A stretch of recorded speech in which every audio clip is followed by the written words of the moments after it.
The sound of cannon fire, the march of boots, or the shrieking of shells are typically heard as countries perish. However, accountants, not troops, destroyed the largest Middle Eastern empire in the 19th century. Compound interest, not gunpowder, was used to subdue it. This is the story of the first genuine debt trap in contemporary history. It tells the tale of how the banks of London and Paris gradually strangled the Ottoman Empire, a powerhouse that had frightened Europe for ages, because it illustrates a harsh geopolitical reality, namely that you do not have to attack a nation in order to own it. It serves as a warning that is still very much relevant in today's globe. All you have to do is keep its mortgage. To understand how this catastrophe occurred, we must look at the Ottoman Empire in the middle of the 19th century. It still seemed like a behemoth to an outsider. It spanned the North African deserts, the Anatolian highlands, the European Balkans, and the sacred towns of Mecca and Medina. The Sultan of Istanbul sat on a throne that dominated the world's crossroads and reigned over millions of people. However, the foundation was decaying underneath this facade of imperial grandeur. The empire was economically ill. The Ottoman economy remained stuck in a medieval agrarian past while Britain and France were experiencing the Industrial Revolution, constructing industries, railroads, and steam engines. It was a nation of peasants and craftspeople struggling to compete in a world of machines. The Sultan's treasury had a persistent cash shortage. The outdated and ineffective tax system depended on dishonest local officials who embezzled half of the money before it ever made it to the capital. By devaluing their currency or seizing the wealth of wealthy officials, the Ottomans have been able to handle their cash flow issues for centuries. However, these medieval strategies were no longer effective in the present day. Capital was essential to the empire's survival. To protect itself from the rapacious Russian Empire to the north, it had to assemble a contemporary army. It had to construct telegraphs and roadways. It had to seem and behave like a contemporary European power. The sultans had long resisted the urge to take out loans from the West. There was a political concern of being reliant on the Christian powers of Europe, as well as a strong cultural and theological dislike of usury. But in 1853, the dam burst. The Crimean War began when the Russian Empire attacked Ottoman territory.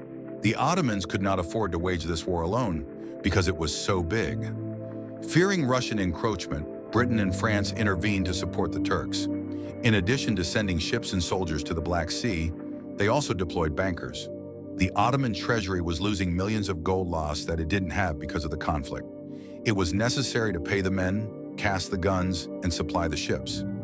Abdul-Farr the Sultan was in a dire situation. His advisors informed him that he had no other option. He had to breach the old taboo in order to rescue the empire. He had to borrow money. The Ottoman Empire entered into its first international loan arrangement with a group of French and British financiers in 1854. As a show of support from friends facing a shared foe, it was portrayed as a lifeline. However, it was really the first golden handcuff shackle. The loan's conditions were predatory. The bankers sought a high premium since they were aware that the Ottomans were a credit risk. The Sultan only received $80 in cash for every 100 of debt he signed for, since the issue price was set at 80. The difference was retained by the bank as a risk premium and fee. The empire was forced to pay interest on the entire 100, though. This was Ottoman finance's first transgression. They were getting significantly less money than they owed while borrowing money at a punishingly high effective interest rate.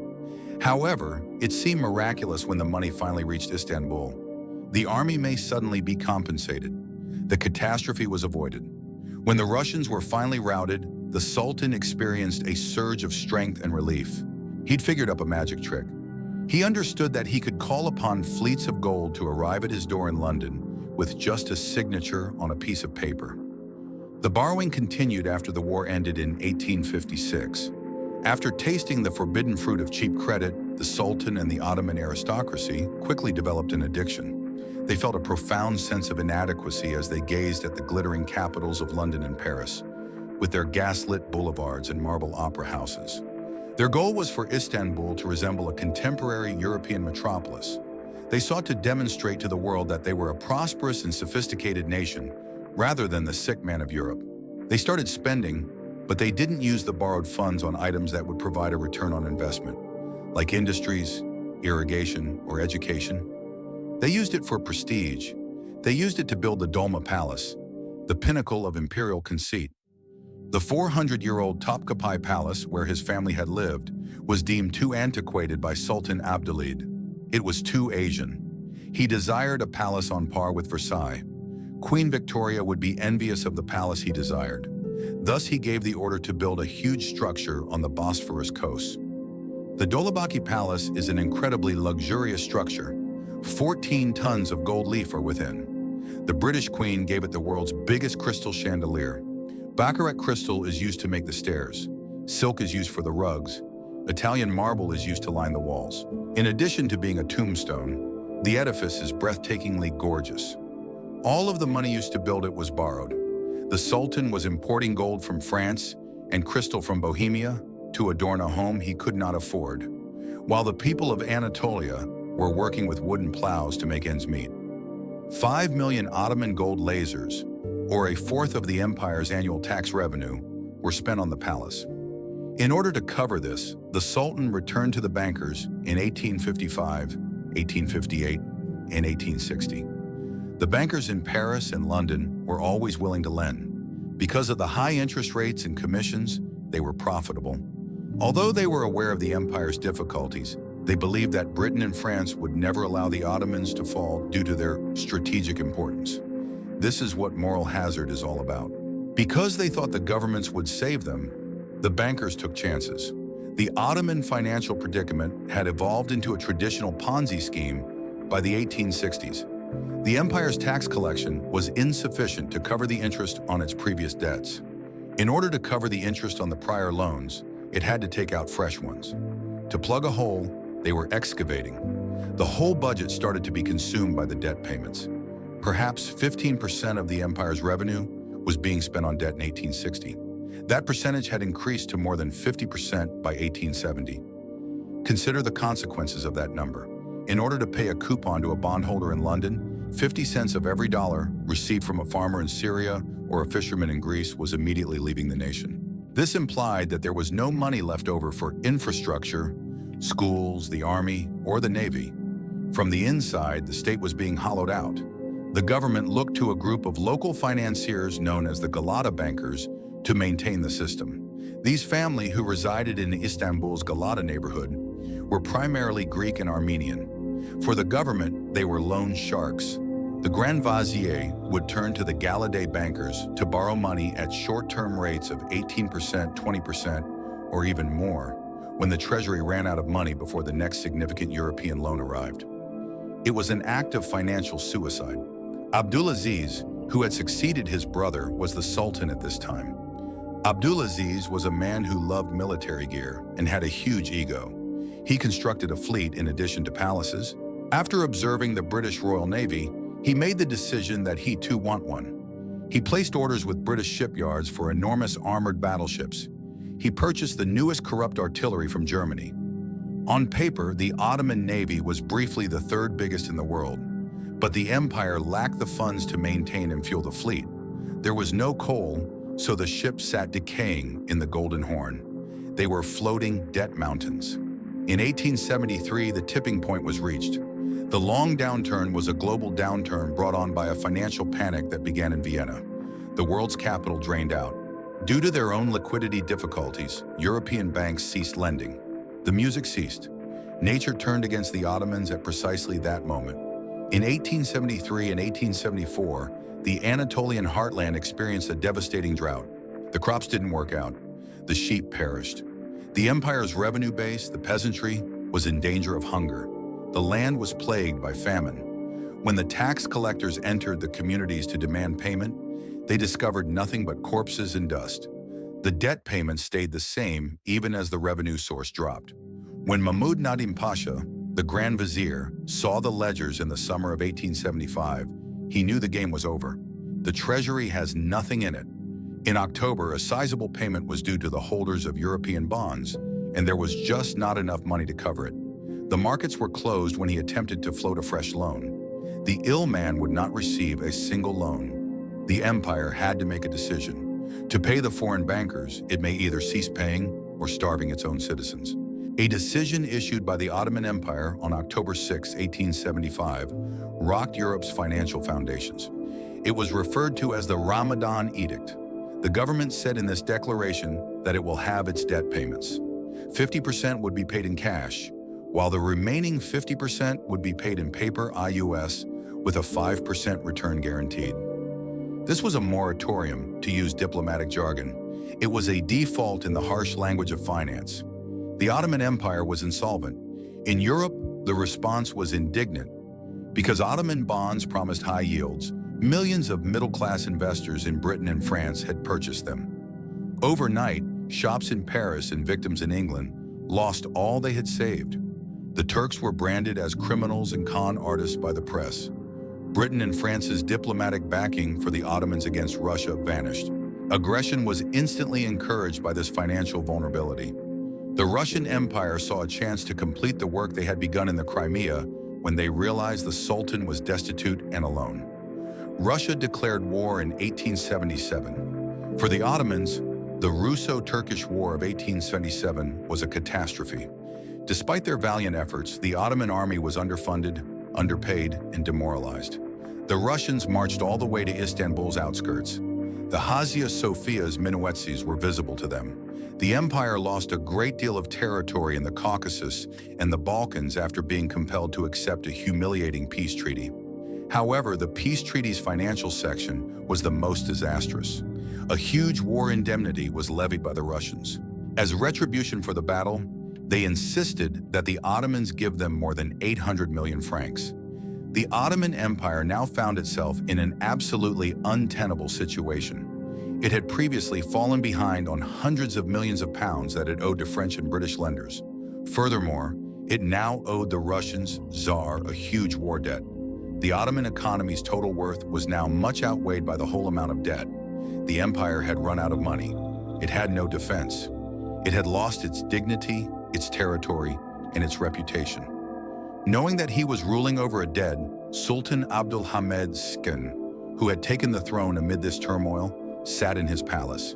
He awaited the division of his territories by the European powers. The French and British, however, thought otherwise.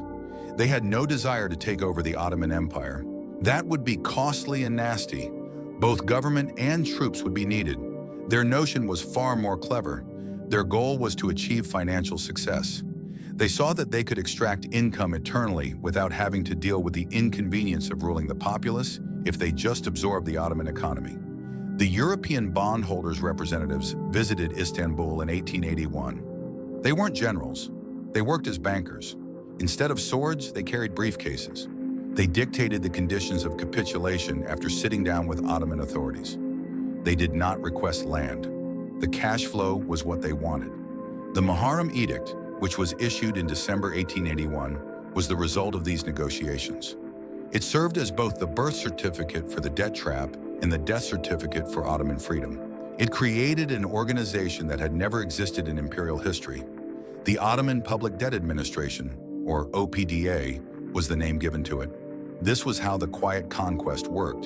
The OPDA was not a government organization. The British, French, German, Italian, and Austrian banks were represented on the board of directors of this business. Its headquarters were located in a huge structure in Istanbul that resembled a fortress and towered over the city, serving as a tangible representation of who was actually in control. The edict gave this foreign firm immediate access to the empire's most important revenue streams. The Sultan acknowledged that the OPDA would handle tax collection as he could no longer be relied upon to do so. The OPDA received the silk tariffs. The OPDA was given control of the salt tariffs. European bankers were officially given power over the taxes on fisheries, liquor, tobacco, and stamp duty on all legal papers. The OPDA established its own bureaucracy. More than 5,000 tax collectors were employed. These men carried firearms, wore uniforms, and reported to the board of directors rather than the Sultan.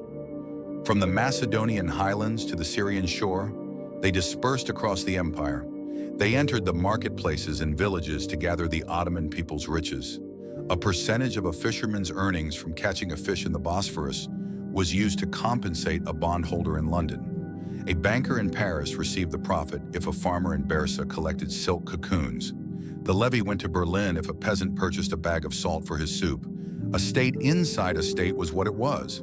The OPDA was quite effective. The OPDA was operated using contemporary European accounting norms, in contrast to the dishonest Ottoman bureaucracy. They constructed warehouses. They made salt mines better. They gave farmers silkworm eggs free of illness. In fact, they expanded the economy, but not for the benefit of the populace, but for the creditors.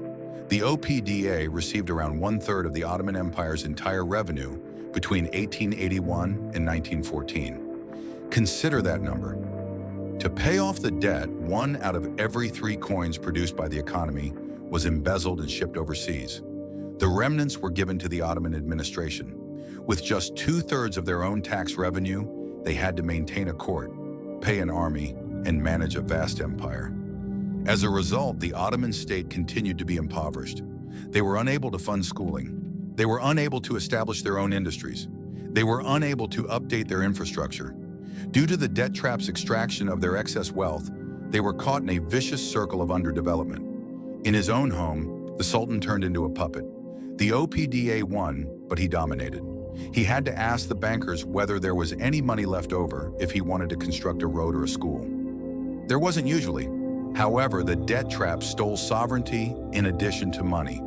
It turned into a weapon used by the European countries to influence Ottoman foreign policy. This made it possible for a new player to join the game, a person who would ultimately bring the empire to an end. Germany. Germany recognized a strategic opportunity, whereas Britain and France were happy to simply extract money from the Ottomans. Wilhelm II, the German Kaiser, visited Istanbul and gave the Sultan a hug. The British and French, he informed the Ottomans, were parasites who only want to drain them. Germany wanted to be a friend, he said. Germany wants to strengthen them. The world's geography would be altered by the enormous infrastructure project that the Germans envisaged. The Baghdad-Boston Railway. Bypassing the British-controlled Suez Canal, it was a steel fantasy that connected the center of Europe to the oil reserves of the Middle East and the Persian Gulf. This was the Sultan's lifeline. He could dispatch troops to put down uprisings if he had a railway. It would bring the economy up to date. It would connect him with a strong military partner. However, who would foot the bill? The OPDA managed the Ottoman treasury, which was empty. A new debt cycle started when the Germans assured them, "Don't worry, we will lend you the money." Deutsche Bank emerged as the railway's principal financier. However, the British and Germans were as rapacious. The railway contracts were excessive. Regardless of the volume of traffic the train carried, the Ottoman government was required to pay the German businesses a guaranteed profit for each mile of track, since they contained kilometric guarantees.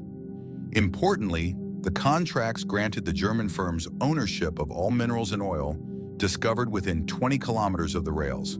The Sultan had exchanged the German steel chains for the British golden handcuffs. The Ottoman Empire was essentially an economic colony of Germany by 1910. The army was trained by German commanders. The trains were operated by German engineers. The additional debt was held by German banks. The French and British were incensed by this. They could see their power eroding. They observed Germany expanding its influence in the vital Middle East. The sick man's debt had become more than simply a money problem. The Ottoman government, which was now controlled by the Young Turk movement, understood they were in a bind by 1914 as a result of the tension it was causing that was driving Europe toward World War I. They were desperate to escape. They were aware that they were not a free country as long as the debt persisted and the OPDA maintained financial control. The Ottomans made a disastrous estimate when the conflict started in Europe. They became part of Germany. They thought they could pay off the obligations to Britain and France if Germany won the war. The OPDA could be abolished. They could become financially independent again. Everything or nothing was at stake. The Ottoman authorities marched to the OPDA headquarters in Istanbul as one of their first actions on the day they declared war. The French and British directors were banished. The payments to Paris and London were halted. They experienced a fleeting burst of liberation. However, the gamble didn't work. It was a disastrous war. The empire fell. However, the debt persisted. The European powers returned with their ledgers after Mustafa Kemal Ataturk established the Turkish Republic in 1923, following a bloody war of independence. The British and French insisted that the new Turkey settle the debts of the vanished empire at the Treaty of Lausanne. They maintained that the successor state was Turkey. The land was inherited by you. Ataturk put up a fierce fight, but he recognized that Turkey had to be a part of the world economy. They said, "You inherit the mortgage." As a defaulter, he was unable to found a new country. He consented to pay as a result. They restructured the debt. The duty persisted even when the payments were reduced. Devastated by war and impoverished, the new Republic of Turkey spent its first 30 years shipping millions of dollars overseas to cover the extravagant expenditures of the 1850 sultans. On May 25, 1954, the Ottoman debt was settled in full. Paying for the error took precisely 100 years. The most important lesson about the peril of financial dependence is the tale of the Ottoman debt trap. The Ottomans believed they could bring in modernism. They believed they could use other people's money to purchase the illusion of a tremendous power. The fact that money is never neutral was lost on them. Each loan is a tether. All bonds are chains. It was not necessary for the French and British to use military force to take Istanbul. The cities didn't need to be garrisoned. All they had to do was wait for compound interest to take care of the rest. They demonstrated that lending an empire money it would never be able to repay is a more effective approach to bring it down than attacking it. The European Ilgai did not pass away from old age. They foreclosed on him. Additionally, the ledger book's crimson pen bears the lesson he left behind. Borders and flags are only one aspect of sovereignty. Solvability is the essence of sovereignty. Your debt owns you if you don't own it.